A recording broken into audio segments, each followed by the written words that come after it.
ఒకప్పుడు డిష్ ఉంటే టీవీ వచ్చేది. ఇప్పుడు సెటప్ బాక్స్ అనో లేకపోతే అమెజాన్ ఫైర్ టీవీ అనో ఇలా రకరకాల ఆప్షన్స్ తోటి టీవీ చూస్తూ ఉన్నారు. మొత్తం స్మార్ట్ యుగం అయిపోయింది కదా. బట్ రాబోయే రోజుల్లో ఎటువంటి సబ్స్క్రిప్షన్ అవసరం లేకుండా, ఎటువంటి ఇంటర్నెట్ అవసరం లేకుండా, ఎటువంటి కేబుల్ కానీ సెటప్ బాక్స్ కానీ అవసరం లేకుండా టీవీ ఛానల్స్ని ఫ్రీగా చూస్తే ఎలా ఉంటుంది? ఎస్, దీనికి సంబంధించి రీసెంట్గా ట్రయల్ అయితే స్టార్ట్ అయింది. హైదరాబాద్ మలకపేటలో ఉన్నటువంటి టీవీ టవర్స్ నుంచి డిజిటల్ బ్రాడ్కాస్ట్ నుంచి ట్రయల్స్ అవుతూ ఉన్నాయి. అన్నీ కూడా సవ్యంగా జరిగితే ఎటువంటి ఇంటర్నెట్, ఎటువంటి సబ్స్క్రిప్షన్ అవసరం లేకుండా మీ మొబైల్ ఫోన్లో డైరెక్ట్గా ఫ్రీగా ఏ ఛానల్ కావాలంటే ఆ ఛానల్ని పెట్టుకొని చూడొచ్చు. అండ్ మూవీస్ కూడా చూడొచ్చు. మొత్తం 60 కిలోమీటర్ల పరిధిలో ఉండే జనాలందరికీ కూడా ఫ్రీగా ఈ న్యూస్ ఛానల్స్ అనేవి మొబైల్ ఫోన్లో చూసుకునే విధంగా ఉండాలి అనే ఉద్దేశంతో ఈ ట్రయల్స్ అయితే జరుగుతున్నాయి.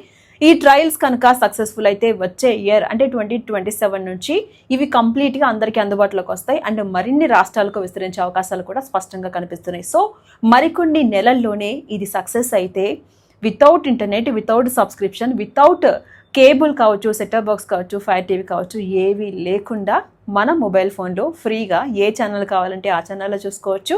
లేదంటే ఏ మూవీ కావాలంటే ఆ మూవీ మనం మొబైల్ ఫోన్లో ఫ్రీగా చూడొచ్చు. ఈ వీడియోని అందరికీ షేర్ చేయండి. మరి దీనిపై మీరేమనుకుంటున్నారో కామెంట్ చేయండి.